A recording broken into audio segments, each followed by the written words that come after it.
अस्सलामुअलैकुम, welcome back to my channel. उम्मीद है कि आप सब ठीक ठाक खैर ऑफियत से अपने घरों में खुशबाश वस्ते मुस्कुराते होंगे। आज की वीडियो का आगाज़ हमारा हो रहा है सुबह के काम शाम ख़त्म करने के बाद। आज शादी का दिन था, आज मेहंदी थी, तो हम लोगों ने उसके लिए तैयार होना था। और मैं आप लोगों को ना यमुना के कपड़े दिखा रही हूँ कि यमुना के जो ये 3 सूट हैं ना, ये शादी के लिए लिए थे। थोड़ा सा ही फंक्शन करना था, समझ नहीं आई थी कि सर्दियों के कपड़े लें इसके लिए या फिर शादी से रिलेटेड ना, मतलब कुछ फैंसी से कपड़े लें। तो मुझे फैंसी कपड़े यमुना के पसंद नहीं है क्योंकि वो लेटी भी होती है तो उसको जो है वो तंग होती हैं, तो मैं उसके ना ऐसे सिंपल से कपड़े लेती हूँ जो फ़्रॉक वगैरह और रेडीमेड ज़्यादातर जो है मैं इसके ख़ुद सिलाई करवाती हूँ, तो मुझे वो ज़्यादा अच्छे लगते हैं इस पर और कंफर्टेबल भी रहती है उनमें। तो आज जो है मैंने इसको तैयार कर दिया है। इसके तैयार करने के बाद हम लोग जाएंगे जी शादी पे। और ये जो है ना तैयार होके, और अगर शूज़ पहन ले तो फिर इसकी ना एक्शन ही नहीं ख़त्म होते, बस शूज़ के साथ ही लगी रहती है। इसको लिटा दो तो शूज़ ना मुंह में जाएंगे। तो अभी मैंने इसको बिठाया और इसको मैंने 1 घंटा लगाया और 1 घंटे में ये इसका हेयर स्टाइल बना है।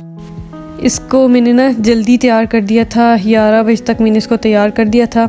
उसके बाद कंप्यूटर क्लास की जो है वो बच्चियाँ भी आनी थी और साथ में जो है मेरी जो देवरानियाँ हैं उन्होंने बोला हुआ था कि आज जो है ना हम लोग आपसे तैयार होंगे। तो फिर मैंने जल्दी से इसको इसलिए पहले तैयार कर दिया था ताकि मैं अपना ना काम मैनेज कर सकूं कुछ। फिर मैंने कंप्यूटर की बच्चियों को थोड़ा सा टाइम दिया और उनको सारा कुछ बताया, उन्होंने प्रैक्टिस स्टार्ट किया। तो फिर मैंने अपनी देवानियों को ना तैयार करना स्टार्ट कर दिया था। वो तैयार हुई हैं तो उसके बाद फिर मैं तैयार हुई हूँ और तैयार होने के बाद फिर हम लोग शादी पे गए थे। और इशाल भी आ गई थी। इशाल वैसे तो नानी के घर भी गई हुई है लेकिन आ गई थी यहाँ पर तैयार श्यार होने के लिए। कपड़े वगैरह उसके ना सारे यहीं पे थे। हम लोग गए हैं फिर शादी पर, और शादी पर आपको वहाँ का मंजर दिखाते हैं कि यहाँ पे हम लोग गए हैं और इशाल जो है वो तैयार होके हुई हुई है जी। और मैं सब बोल रही हूँ कि आप लोग ना आप सबको बाय बाय करो और सबको दिखाओ आपने कौन से फ़्रॉक पहनी हुई है। इसको बाद में बोल रही हूँ कि आप घूम के दिखाओ, आपने ऐसी परी वाली फ़्रॉक पहनी हुई है, घूम के दिखाओ। वो अपने हाथों को घुमा रही है कि मैं अब हाथों को घुमा रही है कि मैं अब कैसे घूम के दिखाऊँ। फिर उसको बताया कैसे घूमो, तो तब वो उसे समझ आई कि मैंने कैसे घूमने। गांव में जी ऐसे कुर्सियाँ वगैरह लगाते होते हैं तो हम लोग जाके वहाँ पे बैठ जाते हैं और वहाँ पर सूट वगैरह सारे जो होते हैं ना, जो बरी में आते हैं, वो सारे दिखाते हैं लोगों को। तो हम लोग यहाँ पे बैठे हैं, यहीं पे दरवाजे से एंटर हुए हैं, यहाँ पे कुर्सियों पे बैठे हैं और यहीं से उठ के बाहर चले गए हैं। हम लोगों ने कुछ भी नहीं देखा हम लोगों ने। और इन बच्चों ने इतना तंग किया हुआ था, इतना तंग किया हुआ था।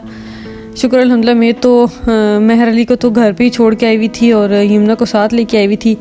यमुना को मैंने उठाया हुआ था, वहाँ से वापस आए।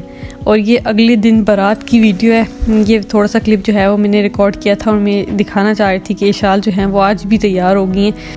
ये जो सूट है इशाल का, ये इसकी दादू लेके आई हैं और उम्र पे जाने की खुशी में लेके आई थी और शादी का काम भी साथ में ही हो जाएगा। रेशमी सूट था इसका और ये इसने पहली दफ़ा इस तरह का कोई सूट पहना है और मूड ख़राब हुआ है। और इनको भी ना शादी अटेंड करके ना ये भी थक गई हैं ऐसे सूट पहन पहन के। बस अब तैयार हो के ना बाय बाय करके, और इसको अब जल्दी थी कि मैंने जाना है। और बारात वाले दिन फिर हम लोग भी गए हैं साथ में और उनके घर में जो है वो इस तरह से हम लोग की जो है वो सेज सजाई जाती है। आर्टिफिशियल फ्लावर थे और इनकी जो है ना सेज सजाई हुई थी इस तरह से। मैंने सोचा कि आपको ये भी दिखाऊं। उस दिन कमरा दिखाया तो उसकी सेटिंग चेंज थी, लेकिन आज जो है वो सेज सजाने के लिए जो सिंगल बेड थे ना उनको जोड़ के सेज सजा दी। और कमरे की हालत देखे, गंदा हुआ हुआ है क्योंकि अभी सारी सेटिंग वगैरह इन्होंने करनी है। इन्होंने सेटिंग दोबारा चेंज किया ना, तो इस वजह से ये हाल हुआ है। इसके बाद मेहंदी का फंक्शन था जो मैं रिकॉर्ड नहीं कर सकी, वहाँ पे इतनी रश हो गई थी और कमरे में ना बिल्कुल जगह नहीं थी कि वहाँ पे जाके मैं कुछ वीडियो वगैरह रिकॉर्ड करती। खाना वगैरह लगाया है तो हम लोगों ने जल्दी से खाना खाया और ख़ुद भी खाया, बच्चों को भी खिलाया है। और जो पीछे 3 टेबल थे ना और 2 टेबल उसके बाद भी, वो सारे बच्चों के भरे हुए थे। खाना वगैरह खा के हम लोग घर वापस आ गए थे। उम्मीद करती हूँ कि आपको हमारी आज की वीडियो भी पसंद आई होगी। हमारे चैनल को लाइक शेयर सब्सक्राइब ज़रूर करें, हमें अपनी दुआ में याद रखें। See you in the next video. अल्लाह हाफिज़।